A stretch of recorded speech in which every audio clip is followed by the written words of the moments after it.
Hello, everybody. I wanted to give folks a quick update on progress that we're making on the debt ceiling discussions. I was in contact with all the leadership over the course of the weekend and continued to urge both Democrats and Republicans to come together around an approach that not only lifts the debt ceiling, but also solves the underlying challenges that we face when it comes to debt and deficits. Some progress was made in some of the discussions, some narrowing of the issues. Speaker Boehner and the Republican House caucus felt it necessary to put forward the plan that they're going to be voting on today. I think everyone's estimation is that that is not an approach that could pass both chambers. It's not an approach that I would sign, and it's not balanced. But I understand the need for them to test that proposition. The problem we have now is we're in the 11th hour, and we don't have a lot more time left. The good news is that today, a group of senators, the Gang of Six, Democrats and Republicans, I guess now a Gang of Seven because one additional Republican senator added on, put forward a proposal that is broadly consistent with the approach that I've urged. What it says is we've got to be serious about reducing discretionary spending, both in domestic spending and defense. We've got to be serious about tackling health care spending and entitlements in a serious way. And we've got to have some additional revenue so that we have an approach in which there is shared sacrifice and everybody is giving up something. And so for us to see Democratic senators acknowledge that we've got to deal with our long-term debt problems that arise out of our various entitlement programs, and for Republican senators to acknowledge that revenues will have to be part of a balanced package that makes sure that nobody is disproportionately hurt from us making progress on the debt and deficits, I think is a very significant step. And as I said, the framework that they put forward is broadly consistent with what we've been working on here in the White House and with the presentations that I've made to the leadership when they've come over here. So here's where we stand. We have a Democratic president and administration that is prepared to sign a tough package that includes both spending cuts, modifications to Social Security, Medicaid, and Medicare that would strengthen those systems and allow them to move forward, and would include a revenue component. We now have a bipartisan group of senators who agree with that balanced approach. And we've got the American people who agree with that balanced approach. My hope, and what I will be urging Speaker Boehner, Nancy Pelosi, as well as Leader Reid and Mitch McConnell, is that they tomorrow are prepared to start talking turkey and actually getting down to the hard business of crafting a plan that can move this forward in time for the August 2nd deadline that we've set forward. Just a couple other points I will make. Some of you may ask, what does that mean for the plan that Senator McConnell and Senator Reid had been working on? Our attitude is that that continues to be a necessary approach to put forward. In the event that we don't get an agreement, at minimum, we've got to raise the debt ceiling. So that's the bare minimum that has to be achieved, but we continue to believe that we can achieve more. And so I want to congratulate the Gang of Six for coming up with a plan that I think is balanced. We just received it, so we haven't reviewed all the details of it. It would not match perfectly with some of the approaches that we've taken, but I think that we're in the same playing field. And my hope is that we can start gathering everybody over the next couple of days to choose a clear direction and to get this issue resolved. So far, at least, the markets have shown confidence that leadership here in Washington are not going to send the economy over a cliff. But if we continue to go through a lot of political posturing, if both sides continue to be dug in, if we don't have a basic spirit of cooperation that allows us to rise above immediate election year politics and actually solve problems, then I think markets here, the American people, and the international community are going to start reacting adversely fairly quickly. So I think it's very important for in these next couple of days to understand we don't have any more time to engage in symbolic gestures. We don't have any more time to posture. It's time to get down to the business of actually solving this problem. And I think we now are seeing the potential for a bipartisan consensus around what that would take. It will be hard. It will be tough. There's still going to be a lot of difficult negotiations that have to take place in order for us to actually get something done. And as I said, we have to have that fail-safe that Senator McConnell and Senator Reid are working on. But the hope is that everybody seizes this opportunity. All right? Okay, guys, I'm going to let Jay answer questions today. I think I've been pretty good to you guys.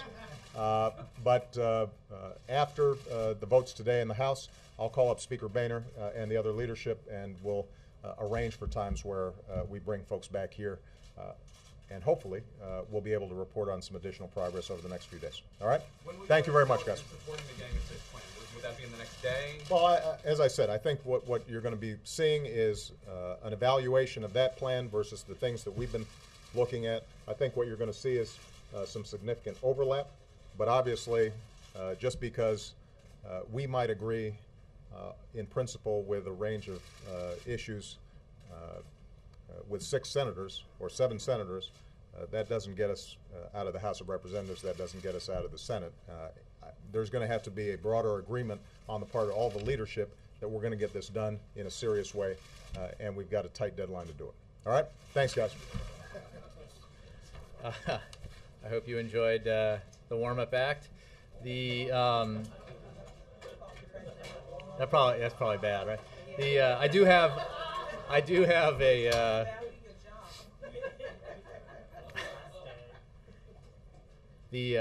a readout of the President's call to General John Allen today. The President called General John Allen today to congratulate him on his promotion to the rank of general, earning his 4th star, and his assumption of command of the NATO International Security Assistance Force, ISAF, and U.S. Forces Afghanistan. The President expressed his full confidence in General Allen as he begins this important assignment and said that he looks forward to working closely with him. And with that, I will take your questions. Ben. Thanks, Jay. I want to follow up on something the President said at the end there. He plans to call Speaker Boehner and the other leaders after the House vote to resume meetings here. Is that right? Should we expect resumption of daily meetings? No. I think the President will call Speaker Boehner just based on what he said. He will call the Speaker, call the leaders, and arrange for a time for a meeting to happen here at the White House. This is not a series of meetings, but just sometime in the next few days. And he also made note at the end there that even progress or agreement with the concept from 6 or 7 senators doesn't get you through the House. How is it that the White House expects what this gang is doing to have any effect on the House Republican caucus? The news from the Gang of 6/7 is really significant because it dramatizes and reinforces the fact that the only way to do a significant deficit reduction deal is to do it in a balanced way. This is now the approach that was taken by the Simpson-Bowles Commission, a bipartisan commission, the Domenici-Rivlin Commission, also bipartisan. It's the approach the President put forward. It is the approach that's supported broadly by the American people, even by a majority of Republicans, and it is now an approach that has been put forward in a substantial way and a substantive way by elected members of both parties in the Senate. So again, the specifics are, I'm sure, not exact in terms of overlapping any more than any of these, the 4 proposals that I've talked about overlap exactly. But the overall approach here is one that is now endorsed really broadly by Republicans and Democrats. And we see that more and more with some elected Republican officials endorsing a balanced approach. We see it from non-elected Republicans, former administration officials, former elected Republicans. as well as Democrats. And it's important also here that the balanced approach requires a willingness, whether you're a Democrat or Republican, to compromise, to do things that you wouldn't ordinarily want to have to do for the sake of a bigger deal. So that's true of both Republicans and Democrats. So the significance here is that there is some momentum behind the idea, the approach that the president has been supporting all along, and he believes reinforces what he has been saying both publicly and privately in his discussions with Republican leaders and Democratic leaders, and that is that this is an opportunity to do something big, and that whatever we do, even if it's the fail-safe, fallback, last-ditch option crafted by Senator McConnell, it will be hard. The votes won't come easy. So as long as that's the case, let's do something significant that addresses not just the immediate need to raise the debt ceiling, but addresses the in many ways more serious need to get our deficits and debt under control so that we are on solid economic footing as we compete for jobs in the 21st century. Is the president making any calls to individual lawmakers to sway their views, either Republicans who have expressed doubt about the consequence of the default or Democrats who are reluctant to go along with entitlement cuts? The president said from here just moments ago that he has been in contact with members of the leadership. I don't have any other conversations to read out to you. Our views are well known, stated by him and by me and by others, in terms of the approach we should take and the approaches that aren't helpful to take. So beyond that, I'm not aware of any communications of that nature. Jeff.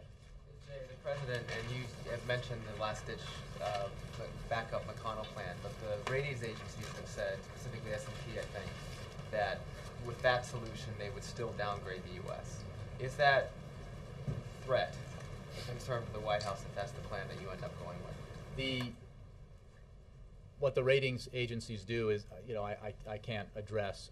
That's for them to assess. The fact is that we have said that simply raising the debt ceiling is not enough. We need to get our deficits and debt under control. We should do something big that sends the signal around the country and the globe that Washington works, and Washington, elected officials in Washington from both parties can come together and do things that will improve our economic standing. So that's certainly what the president believes, and he certainly believes that we are in this unique situation created by a confluence of events that include the state of the economy, the deficit, the debt, all the bills rung up in the previous decade, the additional spending that was necessary to prevent a depression, the makeup of the House and the Senate, this president, public opinion. These things of all these factors have all come together, converge together to create an opportunity to do something significant. Where if you have, as you do in this case, a president willing to compromise, a president willing to make tough choices, and willing to urge fellow Democrats to do the same. He is looking for partners in the Republican Party willing to do that, and again referring to the Gang of Six and their proposal. He is seeing evidence that there are Republicans willing to do that. Well, I think it sounds like the ratings agencies, S&P, would agree with everything you just said. So the question is the McConnell plan really a backup if it doesn't lead to, if it causes a downgrade? Well, again, without addressing the ratings agencies, I can say that it's important to remember that, and the president made clear, we are pursuing several tracks here, and one of them very much is the proposal outlined by Senator McConnell, because it has to be there as an option to ensure that we do not get into a situation where we can no longer borrow and risk default. The other options, including going big for a significant bipartisan deal that's balanced, remains what we're pressing for. We've never suggested that the McConnell option in the end is preferred or optimum or would resolve these big problems that we face, and we would have to continue to address those issues going forward if in the end that's all we get out of this process. And if it is all you get out of the process, do you have any sense that the House will support it?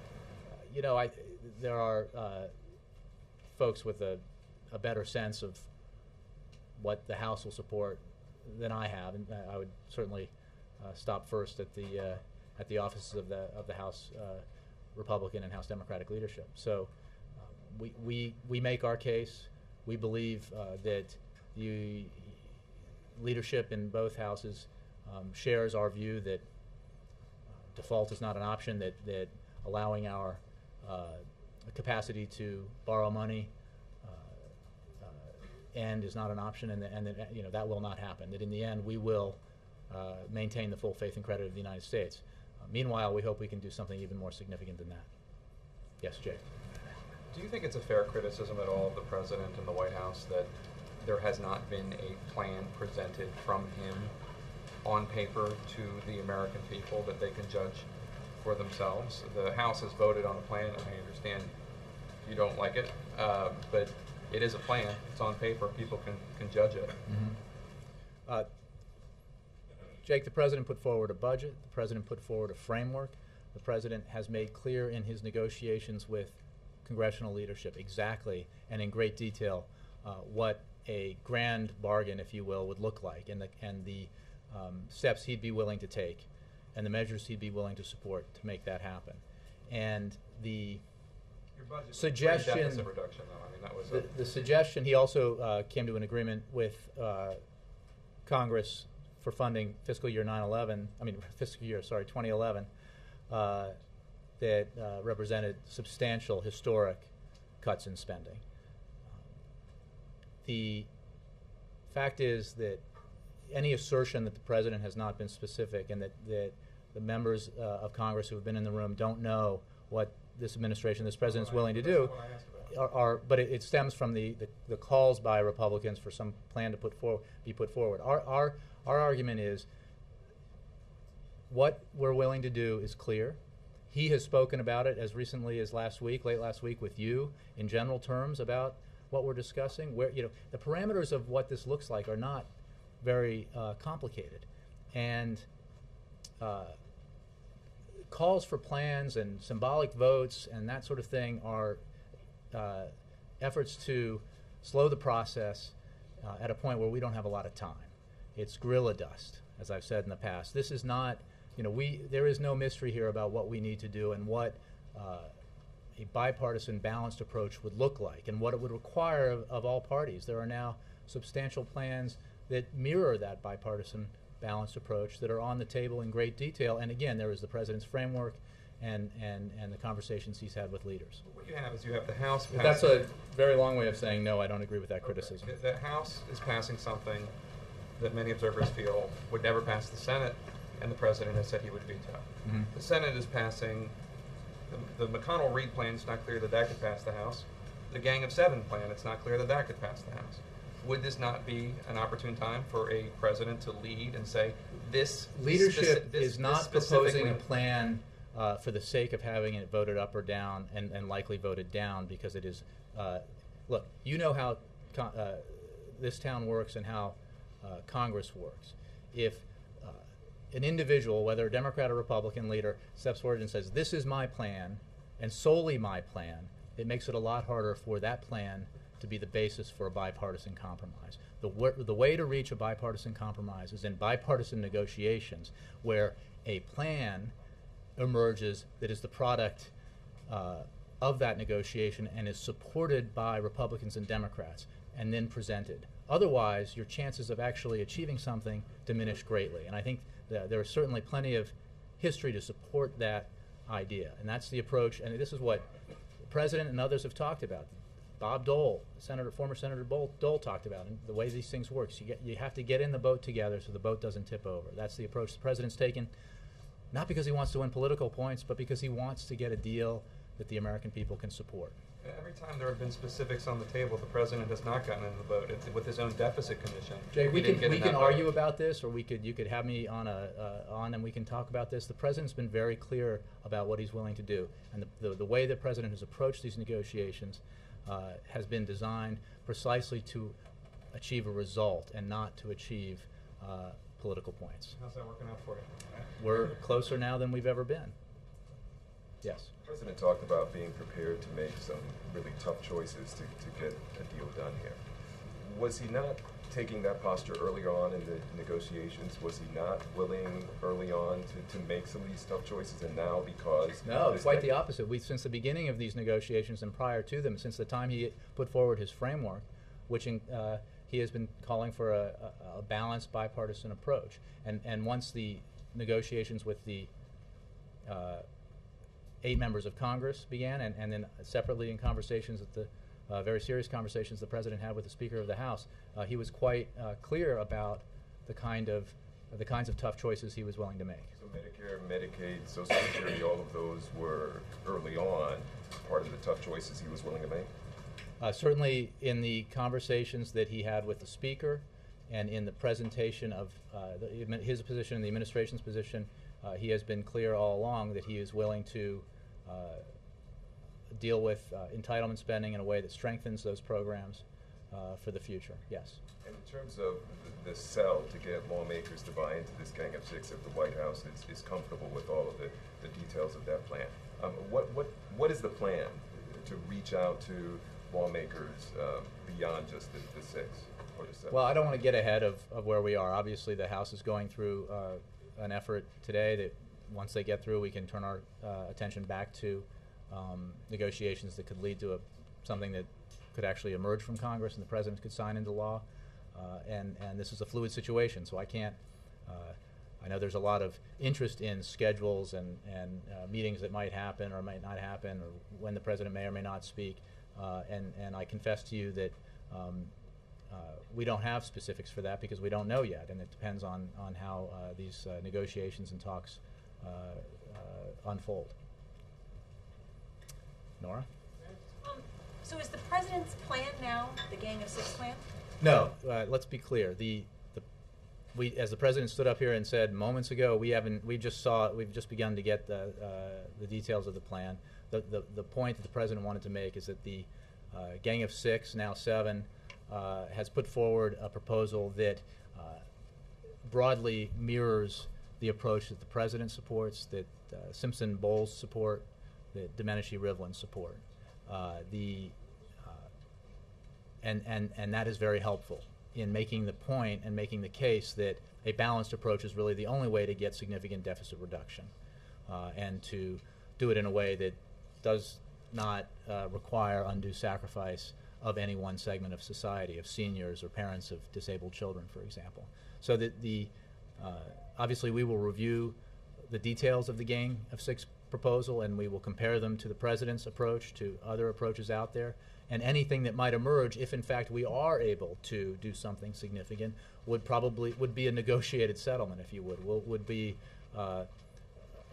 something that emerges from the negotiations between the President and the leadership of Congress. So the point is that it represents something very significant, which is that public opinion is now demonstrably in support of a balanced approach. Republican public opinion is in support of a balanced approach. There are numerous former Republican officials, administration officials, elected officials who endorse a balanced approach. Democrats out there who both in Congress and formers who support a balanced approach support the idea that Democrats need to make tough choices and accept compromises that they wouldn't normally want to accept. And that really is the only way here if we want to do something significant. Meanwhile, we have to ensure that the process, that the train keeps moving along the tracks that would allow for a fallback option to be ready and in place if that's, in the end, what we have to move forward with, because we haven't been able to reach a compromise on something bigger. Because obviously the absolute imperative is that Congress takes action so that we do not get to August 2nd without having raised the debt ceiling. Why is there optimism that Speaker Boehner would be willing to go along with a plan like this? Speaker Boehner should speak for himself, obviously, but the fact is the President was involved in negotiations, conversations with Speaker Boehner. He has brought this up in the larger meetings that were held here at the Cabinet Room, and I'm sure will continue to as there are conversations and meetings in the future. The point is that none of this is easy. We've seen a lot of stated opposition from the House Republican caucus to the McConnell proposal. So any suggestion that the fail-safe option can somehow sail through and is really the easy way out doesn't seem to hold up to scrutiny. So the president's argument has been, since none of this is easy, let's go ahead, since we're going to have to do a hard thing, let's do something big. If we're all going to have to suffer a little political pain here, let's do something that the American people will be proud of. They can say, my goodness, we had begun to lose faith, but it turns out that Washington, when pressed, can work on behalf of the American people, that Republicans and Democrats can come together and compromise and do something historic that really could be a game changer in terms of addressing this significant issue of our growing deficits and debt problem. Wendell. Some freshman Republican came to the White House today, stood outside the fence, and accused the president of scare tactics for saying that Social Security payments and other things would have to be cut if we don't raise the debt ceiling in time. Can reasonable minds at this late date still disagree about that, or do they just not understand the nature of the debt ceiling? I would simply point them to the vast array of voices who argue the opposite, that this is a real deadline, that the fact of the matter is, come August 2nd, the United States, if we do not take action, will not be able to borrow money. Which means that for every dollar they get in a bill for a dollar they get in the mail, they have 60 cents in their pocket to pay it. Therefore, choices have to be made. Some people say, oh, just pay the holders of debt, pay the Chinese, pay everybody else who owns treasury bonds, and therefore forestall default. Well, at some point, the money runs out because there's a limited amount of money, and something gets unpaid, and it could be Social Security benefits, veterans benefits, or any of the other obligations that the federal government has. There is no way around that. Given that, can you compromise with them, or do you have to move them to the side and find other votes? Have you seen any evidence of a willingness to compromise on this issue, if there's even a fundamental misunderstanding of what happens on August 2nd? The fact is, we take great heart from the statements of leaders of both parties in both houses who have made clear that default is not an acceptable option and will not happen, and that Congress will act accordingly. You've got 230 plus House members who've signed no to taxes pledge. Can you compromise with them? Can you get there without their vote? You know, what I would say is the American people, there was a Gallup poll today, I think, that said that an overwhelming percentage of Americans, even those with strongly held views one way or the other on this issue, do not want their elected representatives to hold out and do nothing if they don't get exactly what they want.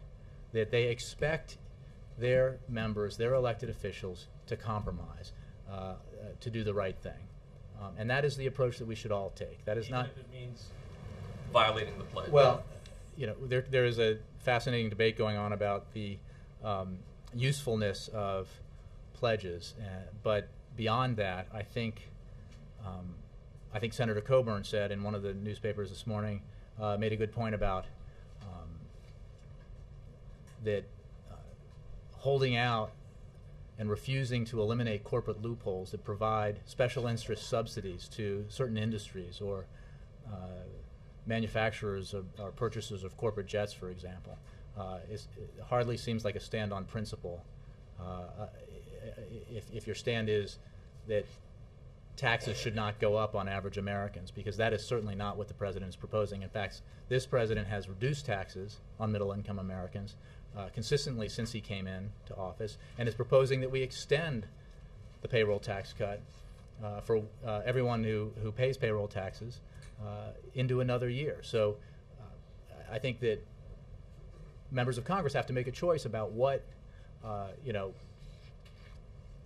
line they want to draw in the sand, and for what purpose, and whose interests they're serving by doing it. And the interests that need to be served here are the broad interests of the American public, and those interests are best served if Congress, working with this president, takes a balanced approach. Is Lamar Alexander number 7 in the Gang of 7? I think there were reports about this, but I direct that to Congress. I mean, that's what I'm just based on what I've read and seen, yes, but That's I. who you was referring to. That's, Yeah. that's what Then he's the talking 7th. about. Yeah. Okay. I just want to, is there no such thing as the Social Security Trust Fund, by the way? Is that what we've Is learned this in all is this? this a question? that No, I know. I it's have just to that, answer. yeah, I mean, does it not really exist? It's really just an accounting deal? You know, this is probably for I mean, if those experts checks- beyond If you're saying my. that the checks can't go out, doesn't that imply that there really isn't But a the trust trust fund has is, I think they hold debt. They hold right. So at some point, you know, all the obligations have to be paid, and there are more obligations than there are dollars to pay them. So something has to give. If this eventuality were ever to come to pass, we do not believe it will. And on this legislation, who is going to, first of all, who's going to get invited now to these leaders? The Gang of Six, not one of them is a member of the leadership, and this was always a question I think some people posed to you last week. If you didn't seem to be having the people in the room that were in the mood to compromise. Well, I can't tell you because I don't know who exactly will be invited for the next meeting that might happen at the White House. I assume it will be leaders. You can't do this without the leadership. Obviously, One member of leadership, Durbin, is in the Gang. other members have played a significant and important role here. Specifically, the members of the Gang of Six, with regard to what the president talked about earlier.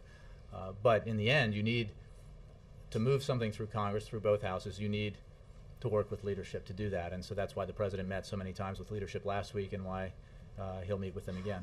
And one of the arguments that that some are making about this issue of default and how real it is this distrust that they have of Wall Street for the last decade. Mm-hmm. So what do you say to the Americans that sit there and say, you know what, Wall Street's been full of it for a decade. Why should I trust them on this? But this isn't an issue of. I mean, this is. I understand skepticism.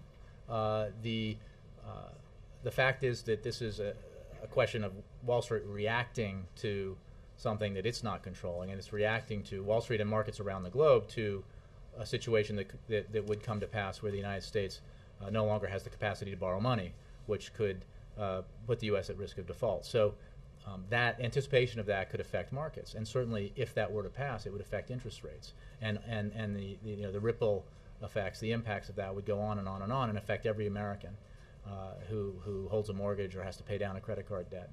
So and then the ripple effects would continue. I mean, there's no But magic. it's not an issue of financial markets making up something or this is a reality that would come to pass. Have Republican leaders explained in these meetings this skepticism that they hear when they try to explain this? Well, I don't want to, without putting words in their mouths, I think that we all have a general understanding about the how unappealing it is to raise the debt ceiling, in part because it is a somewhat misunderstood vote that members of Congress have to cast. It is not a vote for more spending. It is a vote to pay the bills of spending previously agreed upon by Congress. But that's hard to explain, and it's it's one of those votes that members of Congress don't look forward to having to take. It is, however, a vote that, as I pointed out in the past, members of Congress have taken numerous times, including the leadership that's met with the president of both parties. So,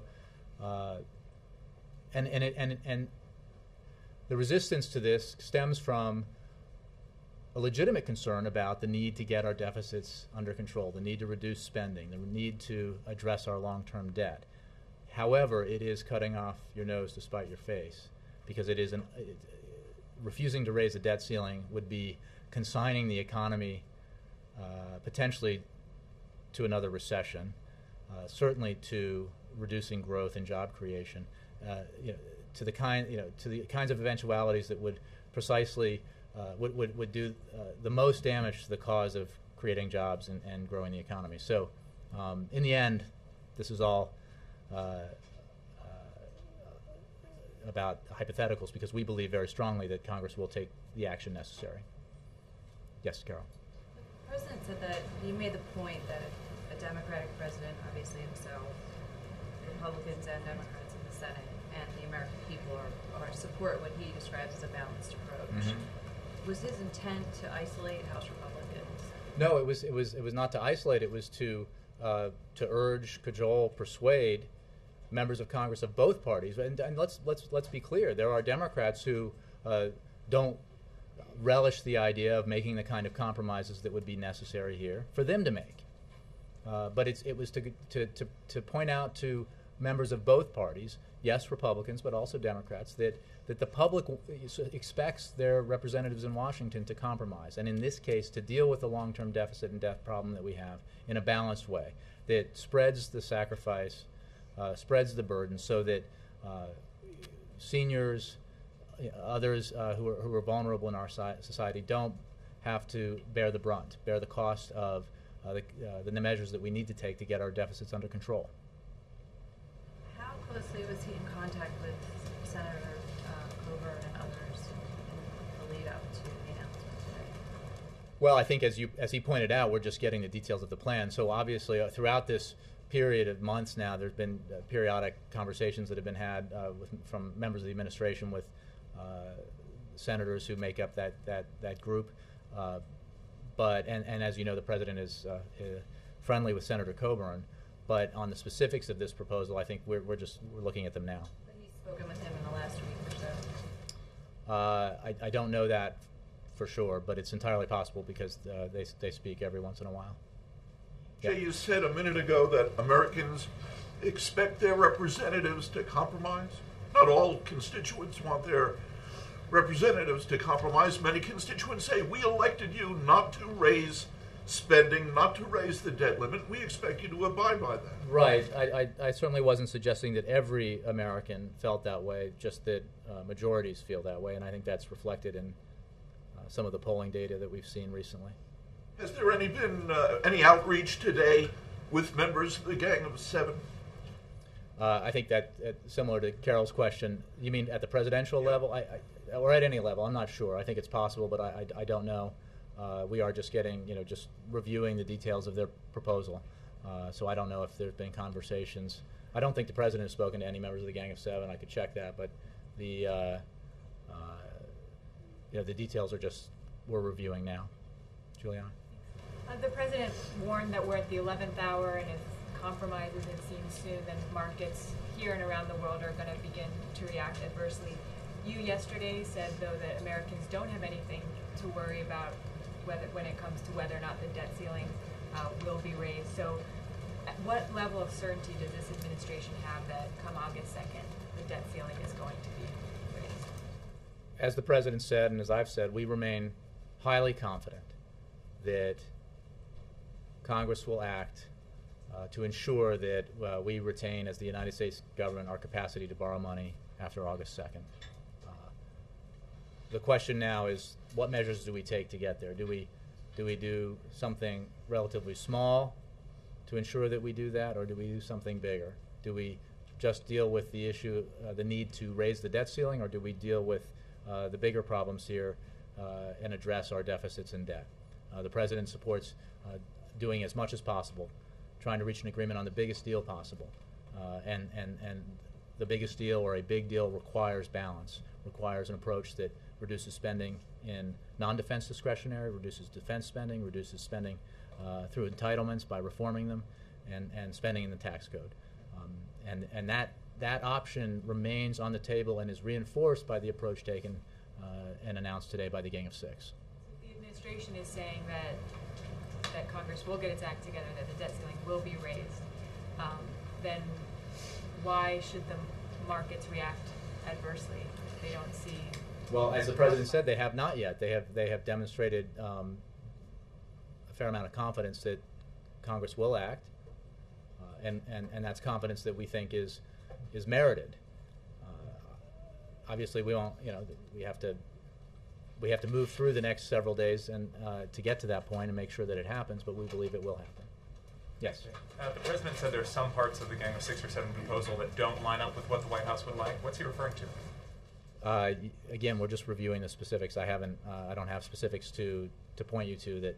Well, do you think there's something in there that the White House doesn't? Again, we're just reviewing it. I think that my understanding from a very cursory reading is that there are some similarities and some differences. Everybody, the approach is precisely precisely mirrors the approach the president took, the approach that the Simpson-Bowles Commission took, and Domenici-Rivlin took. In its particulars, it may not, and it may not overlap precisely with our approach. And what I said in answer to an earlier question is that what has to emerge is a balanced package that everyone can agree to in the leadership or the negotiators who are participating in this, and then sell it to the members of Congress. So it's unlikely to look in exact form, in precise form, like any of the different proposals. But we have to get to work. We have to see if that's possible, and as we see if that's possible, we have to make sure that we continue to work on the fallback option. And what's the current drop-dead date? At one point, the White House said this Friday, July 22nd, was the date there had to be a deal by for Congress to get it passed. It really is Groundhog Day here.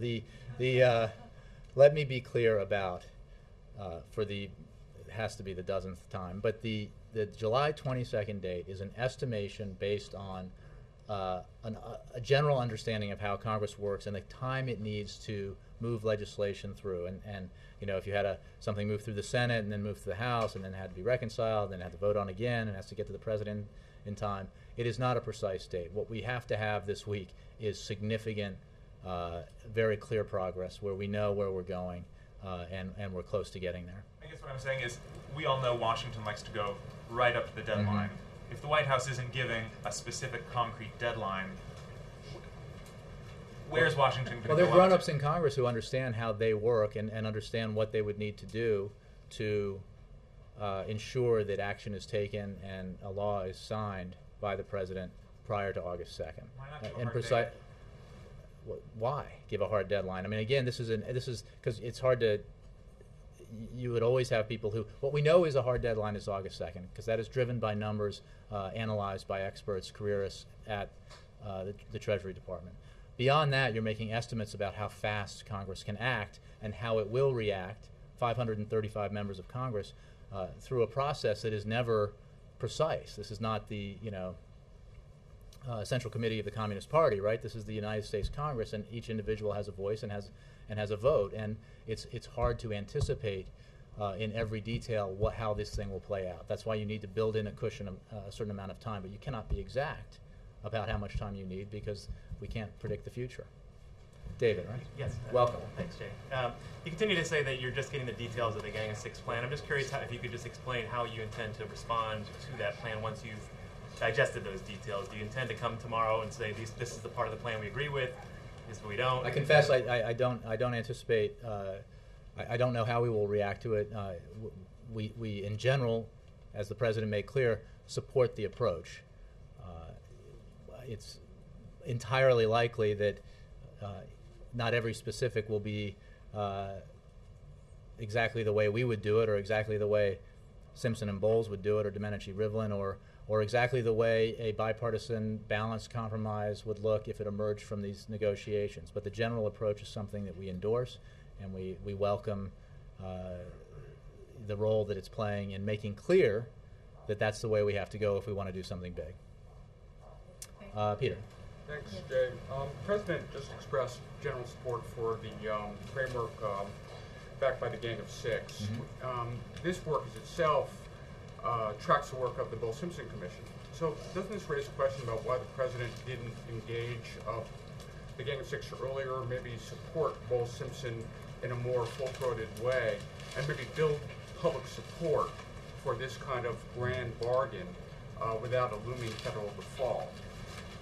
Well, again, let's be clear. We never linked the fairly routine procedure of voting to increase the debt ceiling, voting to ensure that Congress pays the bills that it has already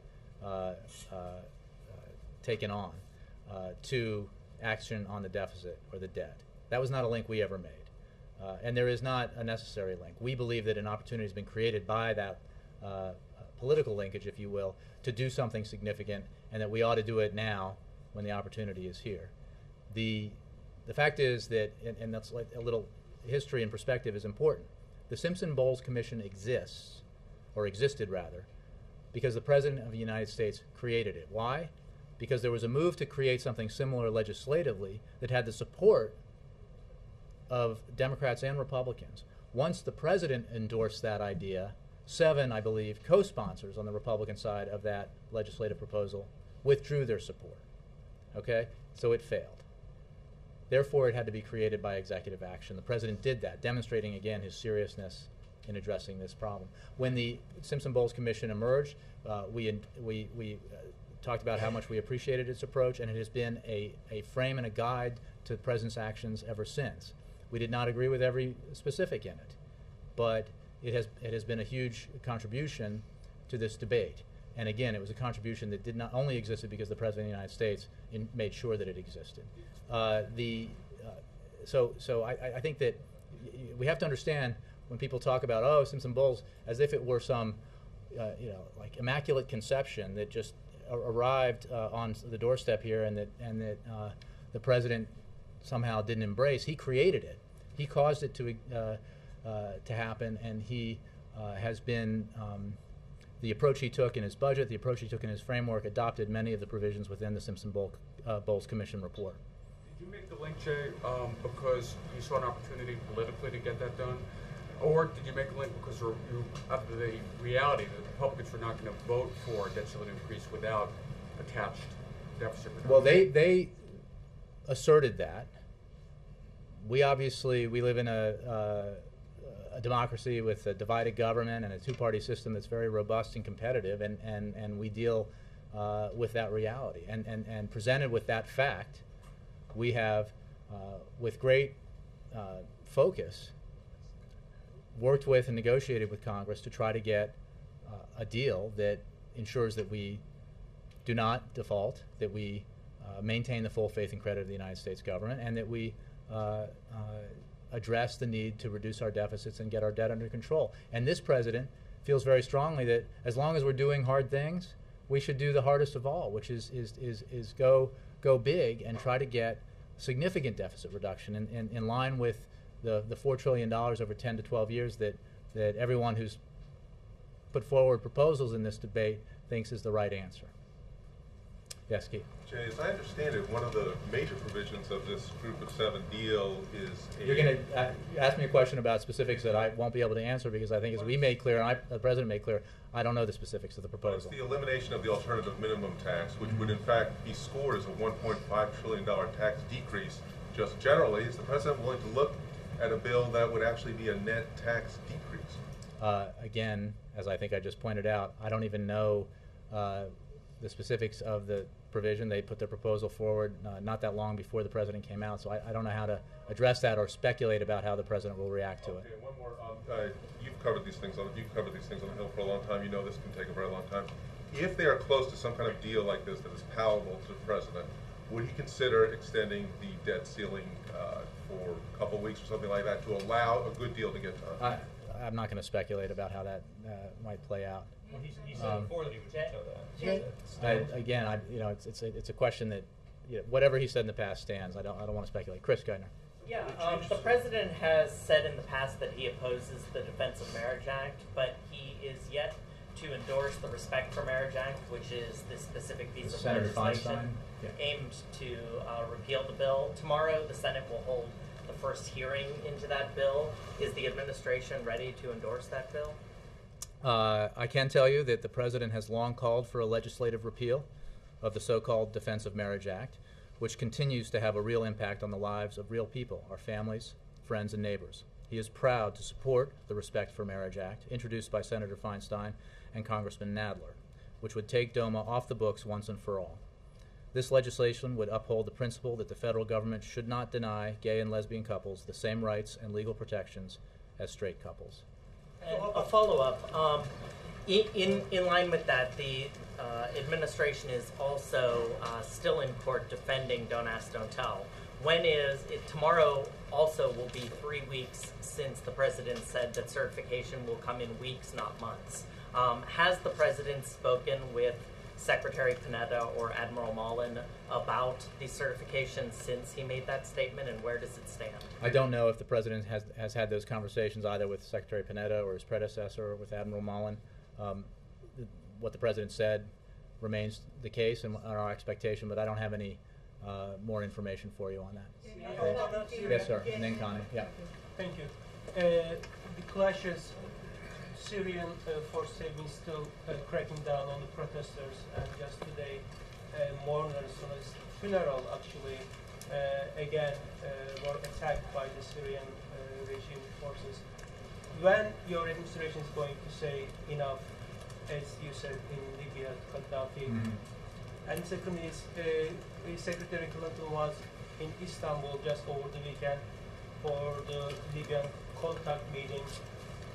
Can you please tell us, and your administration just recognized TNC, how you are going to proceed to unfreeze the assets so that the TNC can use much needed.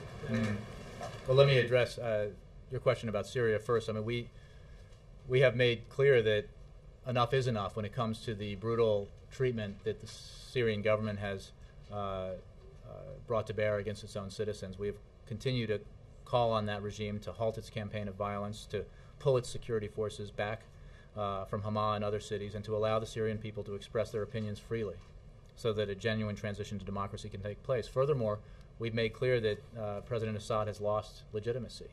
He had the opposition to the opportunity, rather, to lead the transition, and he did not take it, and he's lost legitimacy because of it. So we continue to work with our international partners to increase pressure on the Syrian regime to end the violence and meet the aspirations of the Syrian people. With regard to Libya, and you noted that we have recognized the TNC as a provisional government, and it's clear that every metric shows the situation is moving against Colonel Gaddafi. He controls less territory. The opposition is on the offensive in a variety of areas of the country. Gaddafi is cut off from fuel and cash. The international community, like the United States, is moving to recognize the TNC.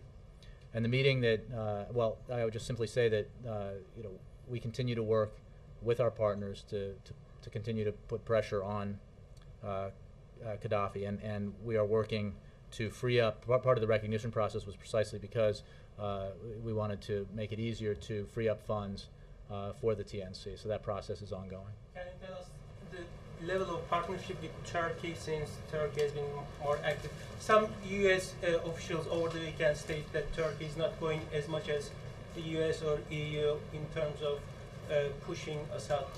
Do you agree with that? Is this a fair assessment? I would refer you to the State Department on that. I don't have anything for you on that. Connie. Thank you. President Obama meets with the Prime Minister of New Zealand, Key, on Friday. What do you hope to accomplish, and is it time to end this archaic nuclear dispute with New Zealand and welcome it back into the ANZUS alliance? Well, I'll have to take the question on the alliance, but New Zealand is a very important partner and ally. The President looks forward to the meeting, but I'll have to get back to you on more specifics. Are you going to give in New Zealand anything? I don't want to get ahead of the meeting itself. Kristen. Turning back to Libya, what specifically happened during that meeting between U.S. diplomats and officials in Gaddafi's inner circle that makes you think he's actually closer to stepping down? Well, I didn't say that meeting makes us think that. There's ample evidence. I mean, not that, again, this without addressing the question about him closer to stepping down. What's clear is that the pressure is on Gaddafi. He's running out of options. He's running out of fuel and cash. The opposition is moving against him. The meeting that you referenced with regime representatives was meant and succeeded as an opportunity to deliver a clear and firm message that the only way forward is to move forward, rather, is for Gaddafi to step down. It was not a negotiation. It was the delivery of a message, and the message was simple and unambiguous. Gaddafi must leave power so that a political process can begin that reflects the will and aspirations of the Libyan people. And that message was heard. And who called the meeting? It was arranged, I'm sure, by both parties, but we've acknowledged that we were participants in it to deliver this message. Going back to the debt ceiling briefly, you say you don't know the specifics of the deal, and yet it seems like the president was quite positive and almost supported the Gang of Six. You mean the Gang of Six, yeah. The Gang of Six proposal. Well, because we know that it is a balanced. I mean, the top lines are very much in keeping with the approach that we've taken, which is cuts in discretionary spending, cuts in defense spending, savings through entitlement reform, and savings through the tax code. And that is the kind of balanced approach that we have endorsed because we think it's the only way to get that number up, to get to a significant amount of deficit reduction, the kind of deficit reduction which will really change the dynamic in terms of how people view Washington's capacity to take action to tackle a tough problem, and the elected leaders, their capacity to come together and compromise to get something done that's significant. So the President was simply endorsing the overall approach, which mirrors not just his approach, but the approach that so many others who have looked at this seriously have taken. Thanks a lot.